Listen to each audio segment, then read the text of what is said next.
Hello, and I'm so pleased to be with you again. I have such great memories to my visit to Honduras in December 2018 for the launch of the Pisa D school assessment. And now, because of the pandemic, just virtually, I'm pleased to be with you again for the launch of the Pisa D out-of-school assessment. And I would like to commend Minister Arnaldo Bueso and his team at the Ministry of Education for the remarkable achievement, not just in completing the Pisa D in-school assessment, but especially to be one of the pioneer countries to complete the world's first out-of-school assessment. This is the first time such an assessment is taking place. And Minister, it's one of the rare moments that a government is putting those students who remain excluded from schooling, the most marginalized, on the map of public policy. During the COVID-19 pandemic, 1.5 billion students around the world were locked out from school. Out-of-school learning became the lifeline for education everywhere.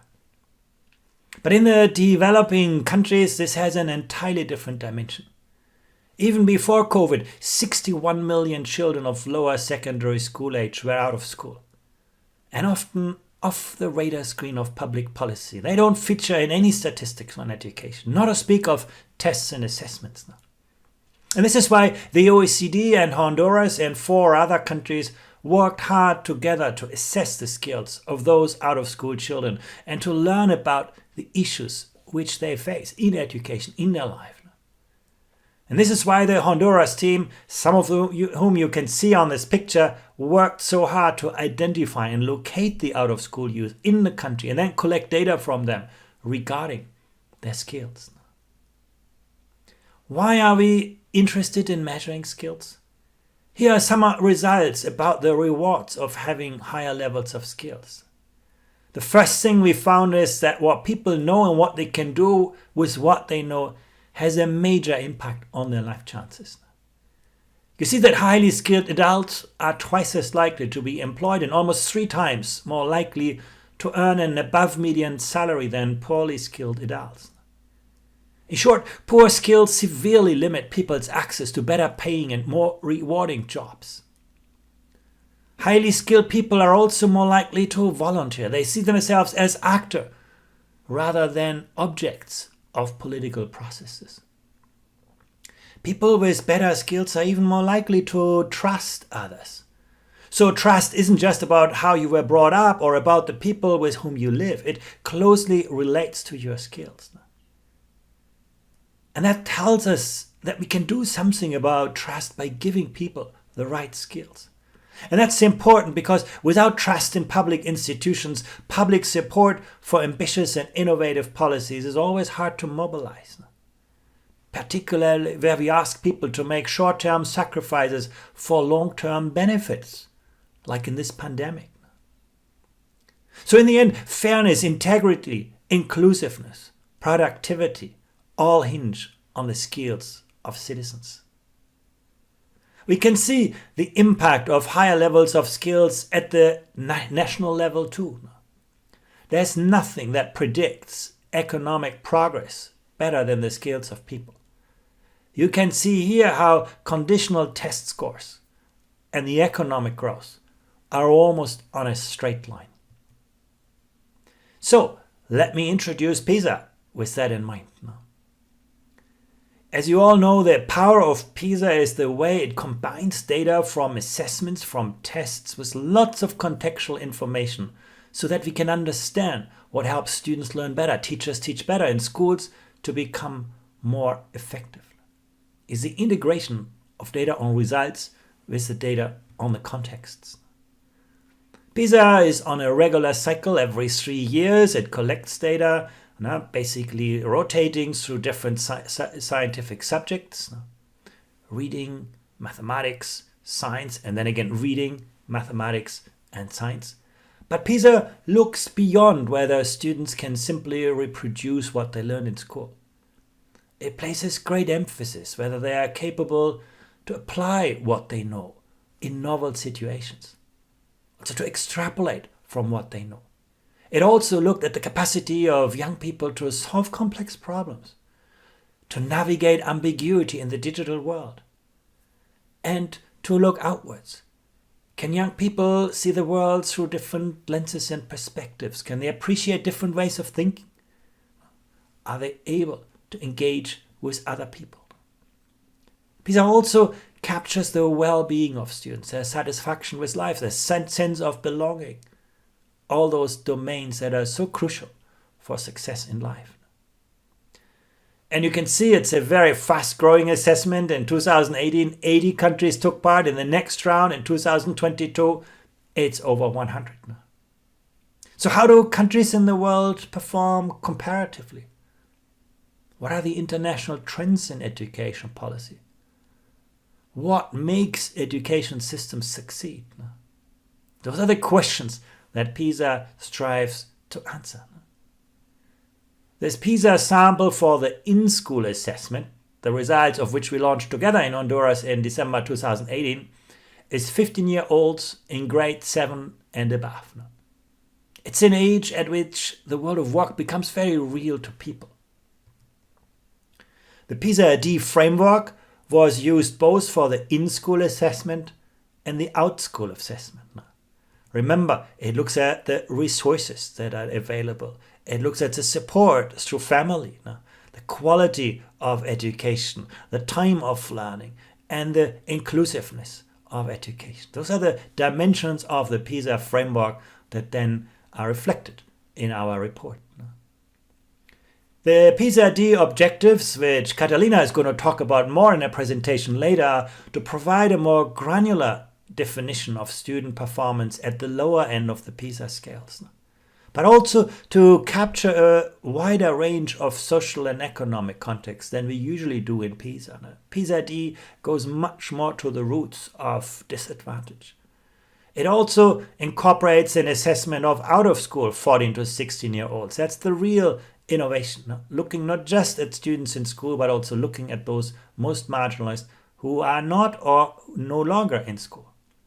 It also builds capacity in the participating countries, and I believe together with you in Honduras, we've done an amazing job to actually put this together. I'm very, very impressed by the team in Honduras that over a few years has been able to mount one of the world's most ambitious assessments. PISA-D is also our tool to support the monitoring and achievement of the Sustainable Development Goal for Education. That's SDG 4. UNESCO is using those data for those purposes. And this is the test that the out-of-school youth took in their households. You can see it started with an interview. We talked to the people, the young people. Then we gave them a core module of an assessment. There were 5 reading and 5 mathematics tasks involved. And then, where students had difficulty with this, we looked at reading components.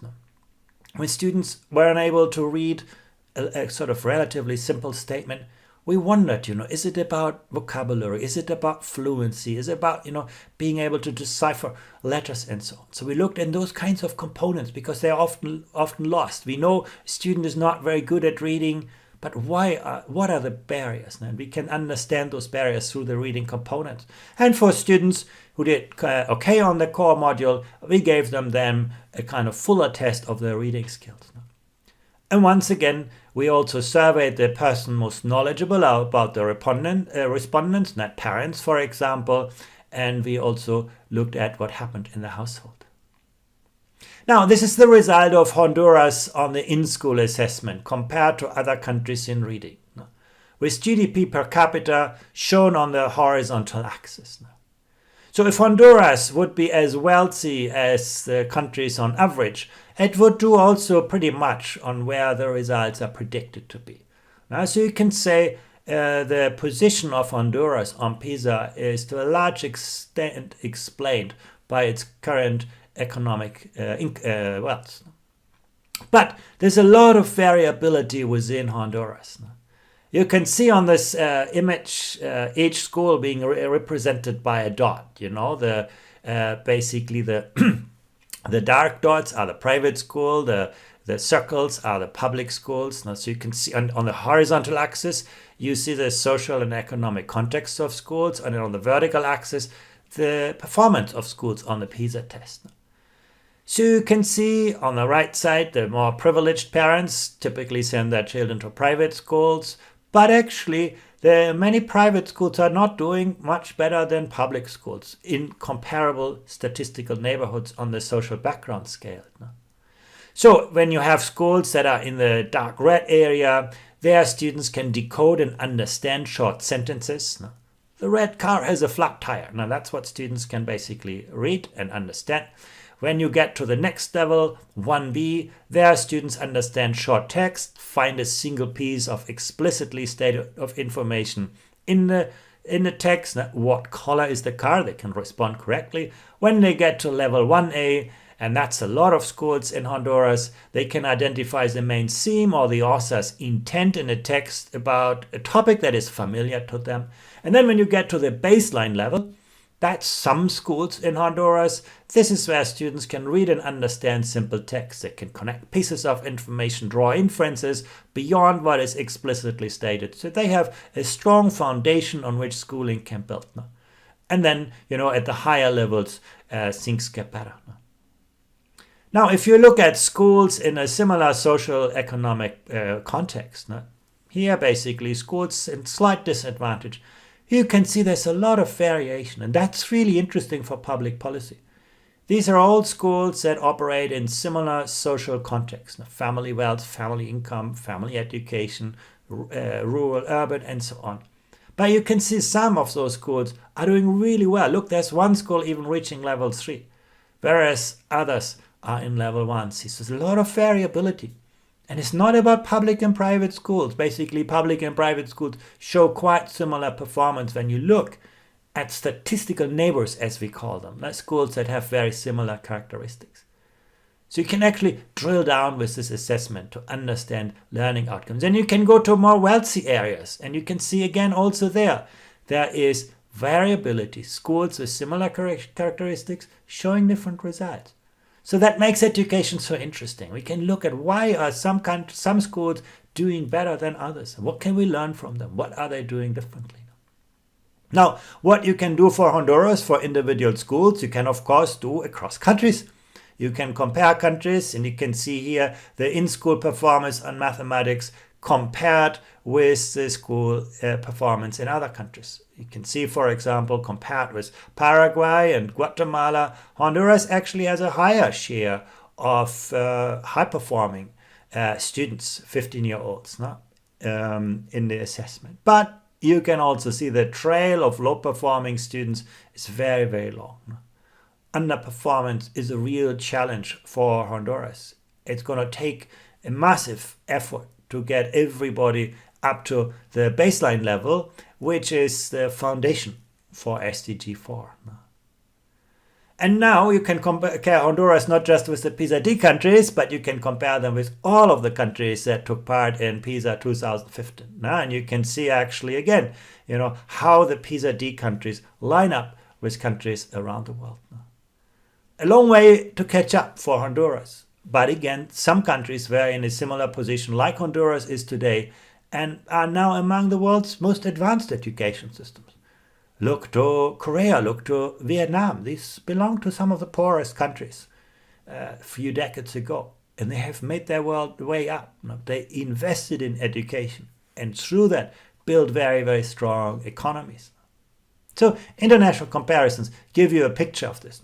Now, let's look at the out-of-school results. This is really what this launch is about. Now, when it comes to attainment and exclusion, the Pisa D countries show quite different pictures, but Honduras is quite close to the Pisa D average, with most of its out-of-school youth having dropped out of school during and or the end of primary. But it's important to note that while few children in Honduras never enroll, many young people in the country dropped out during or after completing primary school. And that's something I think to walk us now. What makes young people lose the interest or the motivation or the possibility, economic possibility, to take part in primary school? Zone 1, students never enrolled in school. Zone 2, primary dropout. Zone 3, grade 6 or below zone 4. And then here you can see zone 4, primary zone leavers. That part is quite, and then also zone 7. No? That's then the ones who are in school. So you can see, you get a picture of the the reasons why young people are not in school. Grade repetition affects only 11% of 15-year-olds in OECD countries, and it's something that is diminishing. But in the Pisa D countries, it affects over 1/3 of the in-school students and almost all of the dropouts. Think about it. Most students who dropped out from school, who basically took part in the out-of-school assessment, had repeated a school year, so they were not successful. They tried and failed and retried.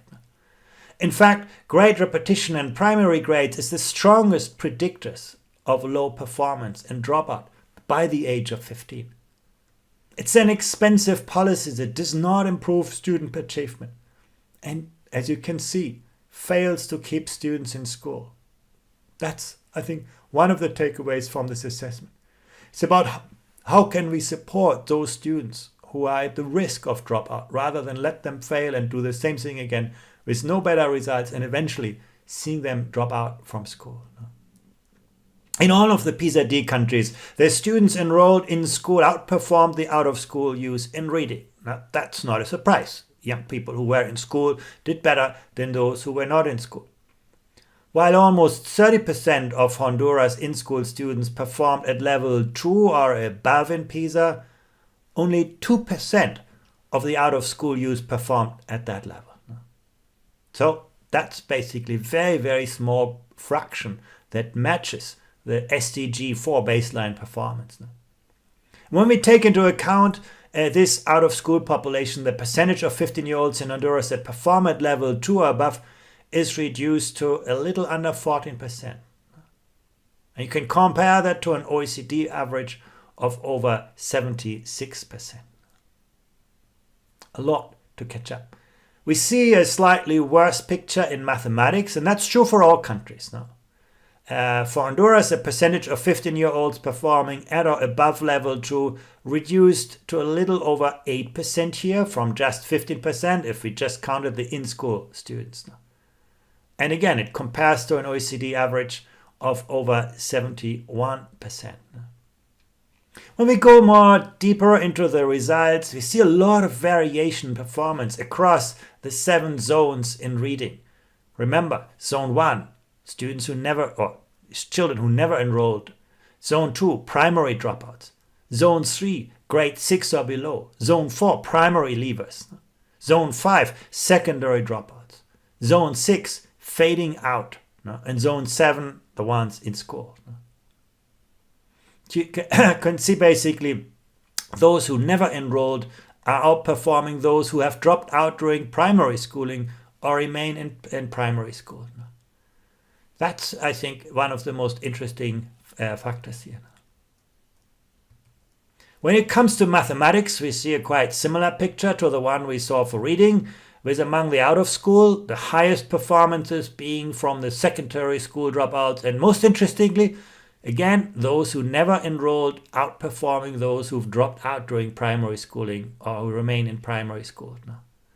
That's something I think to take away from this, that some of the students who never enrolled in school actually have great potential. They could have been very, very successful had they had a chance in schooling. Another important finding is that there was a much wider variation in performance in reading between the quarters of the socioeconomic status among the out-of-school youth population than amongst what we see in the in-school students in the other countries. But actually, what's interesting here on the right side, you see Honduras, where that gap was smaller. So basically, there is less of socioeconomic variation in Honduras between those two groups than what we see in many other countries. As you can see in this slide, the variation performance across the quarters of socioeconomic status among the in-school students is also much smaller, but only slightly smaller in the case of Honduras. Now, 70% of the out-of-school youth in Honduras said that they are satisfied with their lives and good health, which is actually similar to the average for the Pisa D countries now. But it's a lower proportion than the in-school students now. And it's really worrying that almost 10% of the out-of-school youth reported that they are not satisfied with life and in poor health. And an additional 22% said that they are not satisfied with life, but in good health. And these are higher proportions than the in-school students who were generally satisfied with life and in good health. So you can see actually how the out-of-school population is quite different in their attitudes towards life and their perceived health as well. And it's quite well established that poverty often pushes children to work. Here you can see sort of different percentages of children. The first category is, did you look after young children? Second, did you take care of one or more sick family members or relatives? Did you cook a family meal? Did you do house cleaning? Did you wash clothes? Did you fetch water? Did you do the family grocery shopping? Did you look after elderly adults? Did you work in the family garden? Did you shop or collect firewood? Did you take care of livestock? Did you help with the family business without pay? And what you can see here, when children leave school early to enter the labor force, they're much more likely to end up in occupations that limit their chances of breaking out of poverty. All of the out-of-school young people in Pisa D countries are involved in some labor activity. But only a third of them are in paid employment, mostly boys. You can see here on the chart how the labor activities of girls tend to be caregiving and domestic chores, while the boys are working in business or on the family farm or garden. But you can really see that those young people who are out of school then are drawn into low productivity activities that take them away from learning. They should be learning. And when it comes to reasons for not attending school, sickness is the most common. And girls were more affected by this than boys in all of the countries, but especially so in Honduras. Now the bar for Honduras is much longer here. There were also issues related to the need to work and help out at home. But the supply of education was also a barrier, with transportation a big issue as well as the lack of a teacher. So not all of this is easily addressed by public policy. But some dimensions are ones where public policy should be able to make a difference. Here you can see also the categories, inability to enroll in school because of gender discrimination. And you can see is not negligible. Caring for his or her children, caring for parents or other relatives, distance that they would need to travel to school, not having enough money, lack of motivation for further studies, believing that school will not pay off in the long run. You can see some young people not seeing the horizon, not seeing, the value of education for themselves, for their future. Parents relocating for work, not knowing what you want to do later, fear of violence in the school, and so on. So when you look at this, you can see in all countries, students reported that discrimination against girls' enrollment was a factor. And in Honduras, many parents said that not having enough money to go to school was the main reason for school non-attendance. In addition, for boys especially, having low grades and wanting to start earning money were other important reasons for abandoning school. Economic barriers, quite important in Honduras. Across the Pisa D countries, almost 75% of out-of-school respondents said that they walked to school when they had attended. Distance from the school is a significant barrier for about 1/4 of the out-of-school youth in Honduras. And that's obviously predominantly a rural issue. Supply of schools, getting children to actually move. And when they had attended the out-of-school youth in Honduras, they had a journey to school of around half an hour on average. And that's, again, not so dissimilar what is happening in other countries. And you can see the different means of transportation. And perhaps most importantly, Pisa D also asked the young people about the resources and processes that would help them return back to school. You can see here the percentages of students who said that returning to school would be a matter of better quality of teaching, help improving reading skills, a vocational program, a school to learn at my own pace, a safer school, a school more accepting of student differences, no school fees, a school closer to my home, financial incentives to participate, a school accessible to students with disabilities, a support for students' children while attending school, and no discrimination. Taken together, this feedback can help Pisa D countries develop a more coherent response to the challenge of ensuring that all of your 14 to 16-year-olds are enrolled in school and remain there until they complete their studies. In particular, most of the out-of-school young people in the countries who were surveyed cited better teaching, a focus on developing basic reading skills in the early grades, more diverse offerings amongst secondary programs, provision of financial incentives, and investment in infrastructure and educational resources as important to make it possible for them to come back to school. Well, Honduras is not alone in having a lot of 15-year-olds out of school. As you can see here, we have many, even experienced PISA countries, even some of the wealthiest economies now, whose education systems barely cover 70% of their young people. But Honduras has been one of the very few countries, 6 of them only, who have been so courageous to actually include the out-of-school youth in the assessment. And this provides extremely valuable insights into the actual levels of skills in the country as a whole and the reasons why young people are not able to participate in schooling. I hope that Honduras is going to make good use of these data to design more inclusive educational policies in the future. And I also hope that many other countries will follow your example and put the most marginalized students on the radar screen of public policy. Once again, my congratulations to Honduras on your extraordinary achievement in managing through this entire process, delivering a high-quality data set on both the young people in school and those who are not in school currently. We look forward to continue our work with Honduras in Pisa and many other education activities. And of course, let me extend a warm invitation for Honduras to join the Pisa 2025 assessment. Thank you very much. Gracias.